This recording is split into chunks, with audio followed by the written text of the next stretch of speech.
I've been in a coma for 6 months after a car accident. When I finally wake up, the first thing I hear is something sloppy in my hospital ward. My girlfriend, Quinn Simpson, is in here. She's kissing Chad Scott, her true love. Chad looks uneasy as he glances at me every few seconds. Quinn, don't do this. I heard coma patients can still hear things. If Mateo hears us, Quinn scoffs, completely unbothered. So what? He's a vegetable. Probably won't wake up for the rest of his life. It's better this way, isn't it? Didn't you say you liked living on the edge? They talk trash about me right in front of my face. I can even feel the contempt in Quinn's eyes. When the two of them finally leave, they don't notice the effort it takes for me to crack my eyes open. But the nurse who walks in next does. She sees it immediately and slams the emergency button. Once I start regaining strength, the first thing I do is send a message to my parents. Mom, Dad, I'll do the arranged marriage. The moment Mom found out, she called me. She was crying on the other end of the line, saying she was relieved. Finally, I'd come to my senses. After a few small talks with her and Dad, I told them I'd be leaving Sanderville in 3 days to join them abroad. I turned off my phone and looked up as Quinn walked into the hospital room. She froze when she saw that I was awake, and surprise flickered across her face. Then, she composed herself and opened the lunchbox in her hands. Chad made you some chicken soup, she said, setting it down on the table. Drink it while it's hot. I didn't move. She frowned slightly,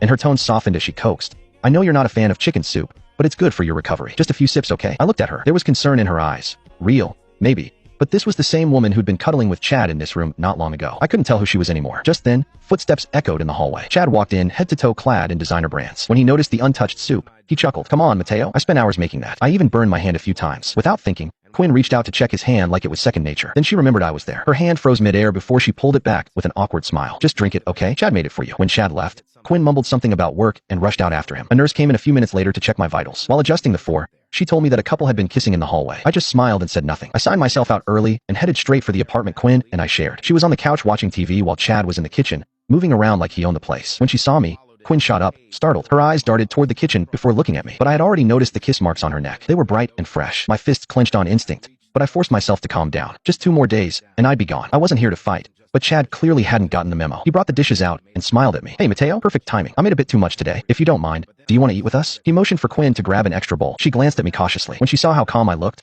she finally relaxed. I didn't respond to Chad. Instead, I turned to Quinn with a half smile. Looks like you had a good time while I was unconscious. Her face froze for a moment before she forced a laugh. Mateo, what are you even talking about? Chad was just worried I couldn't take care of myself, so he came to help out for a bit. Chad glanced at me and caught the tension. He chuckled.